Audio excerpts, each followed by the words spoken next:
Bonjour, bonjour, j'espère que vous allez bien. Moi c'est Angelbert Toad. Aujourd'hui, je vais vous présenter le résumé de ce que j'ai retenu du 11e chapitre du fantastique livre de Dale Carnegie qui a pour titre Comment se faire des amis. À son 11e chapitre intitulé Un moyen infaillible de se faire des ennemis, comment l'éviter. Vous allez vous en rendre compte que beaucoup de personnes drainent la peur du qu'en dira-t-on, la peur de ce que vont penser les autres, la peur de ceux qui n'ont pas la certitude de ce qu'ils sont en train de faire sera apprécié, la peur du jugement. Et tout simplement parce que, en fait, nous avons plus passé le temps, ou alors nous nous retrouvons plus en train d'accuser les gens, en train de voir les torts, les limitations, les blocages, les insuffisances, n'est-ce pas, de ce que les gens font comme activité. Lorsque quelqu'un se lance, par exemple, dans une activité, il a plus d'accusations, il a plus des paroles négatives qui ne l'encouragent aucunement par rapport aux paroles positives. Et vous voyez, cette personne qui reçoit ces paroles négatives se trouve être fortement courroucée, se trouve être fortement dérangée dans sa conscience, se trouve psychologiquement déséquilibré, tout simplement parce que il aurait attendu des appréciations, des encouragements. Il aurait attendu des paroles qui pourraient un tant soit peu davantage le motiver à pouvoir continuer dans cette lancée tout en s'améliorant. Et tout simplement, on va s'en rendre compte que l'impact que notre façon de faire, qui est de toujours accuser les gens, de toujours voir le verre à moitié vide, de toujours nous retrouver dans une posture où on ne sait pas apprécier, on est toujours en train d'accuser les autres qu'ils ont tort, fait en sorte que beaucoup de personnes ont du mal à être authentiques. Ils mènent une vie qui correspond à ce que les autres vont agréer, apprécier, voilà, et non celle qui correspond véritablement à leur soi authentique.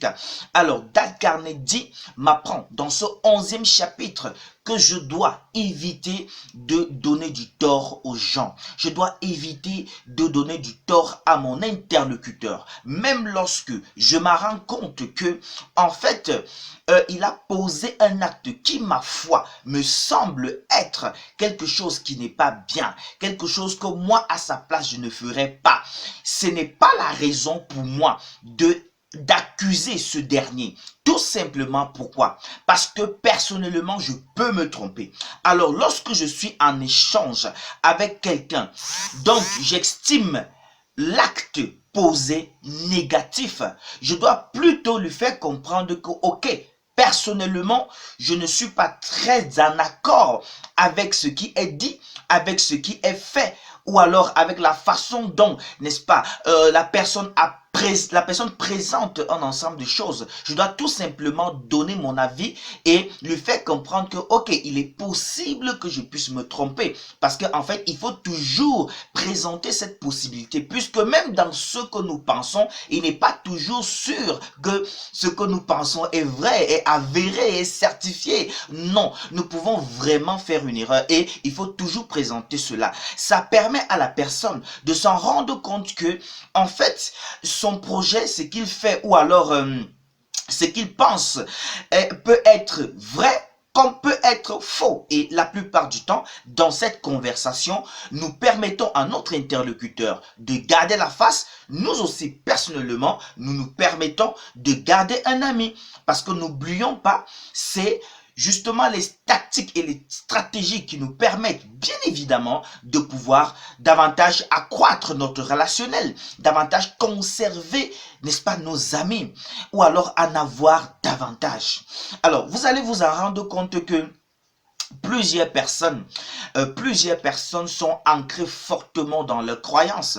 Les croyances qui ont été influencées, qui les ont influencées depuis leur tendre enfance, ils ont grandi avec. Et ces notions sont fortement entrées dans leur subconscient, à tel point que ils fonctionnent de manière robotique et parfois ne s'en rendent pas compte d'un ensemble de choses. Ces personnes n'ont pas besoin qu'on les accuse d'avoir tort lorsqu'ils commettent des erreurs. Ils ont tout simplement besoin déjà d'être appréciés et puis maintenant d'être canalisés pédagogiquement, d'être canalisés avec le respect qui va avec. Sinon, ils se bloquent, ils se braquent. Vous allez vous en rendre compte que beaucoup de chefs d'entreprise, beaucoup d'entrepreneurs ont des problèmes avec leur équipe, avec leurs ouvriers. Tout simplement pourquoi? Parce qu'ils sont toujours en train d'accuser, parce qu'ils sont toujours en train de voir du tort, parce qu'ils ne savent pas apprécier les efforts que font les autres. Voilà, que font leurs propres ouvriers, parce qu'ils sont toujours, n'est-ce pas, sur la position d'accusation. Et bien évidemment, qu'est-ce qui se passe du côté inverse?